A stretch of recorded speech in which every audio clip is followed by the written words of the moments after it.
एक बार की बात है। एक सुंदर गांव में एक किसान रहता था जिसका नाम मोहन था।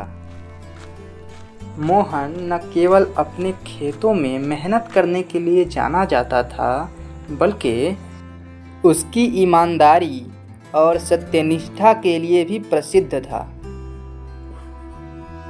मोहन का एक पड़ोसी था रमेश, जो बहुत ही चालाक और धोखेबाज था।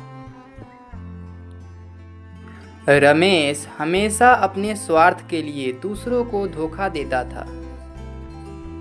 एक दिन रमेश ने सोचा, क्यों ना मोहन को फंसाकर उसका खेत हड़प लिया जाए। उसने एक योजना बनाई और गांव के सरपंच के पास गया। उसने सरपंच से कहा, सरपंच साहब, मोहन ने मेरे खेत से सोना चुराया है। सरपंच ने दोनों को बुलाया। क्या यह सच है मोहन? नहीं सरपंच जी, मैंने कभी ऐसा नहीं किया। सरपंच ने तय किया, सच्चाई का पता लगाने के लिए तुम दोनों के खेतों की तलाशी ली जाएगी। रमेश ने पहले से ही कुछ सोने के सिक्के अपने खेत में छिपा दिए थे ताकि मोहन को फंसाया जा सके। तलाशी के दौरान सरपंच को रमेश के खेत में कुछ सोने के सिक्के मिले और उसने मोहन को दोषी ठहरा दिया। मोहन को जेल में डाल दिया गया, लेकिन उसने हार नहीं मानी। मोहन ने ईश्वर से प्रार्थना की, हे ईश्वर, तू तो सब जानता है, मैंने कोई चोरी नहीं की।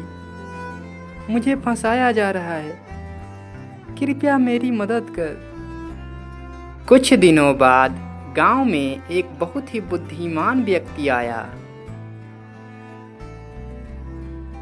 उसने गांव के लोगों से कहा, मैं सच्चाई और न्याय के बारे में बहुत कुछ जानता हूं और मैं मोहन की सच्चाई का पता लगा सकता हूं। उसने सरपंच से कहा, मुझे मोहन के खेत की तलाशी लेने दीजिए।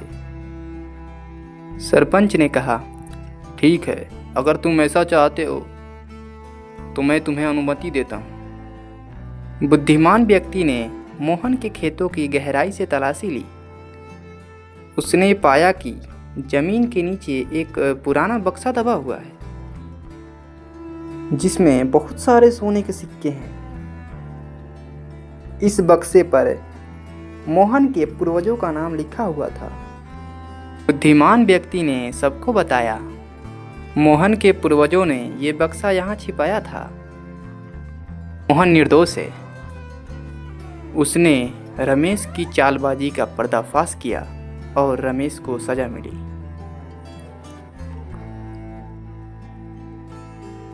गांव के लोग मोहन की ईमानदारी और सत्यनिष्ठा की प्रशंसा करने लगे।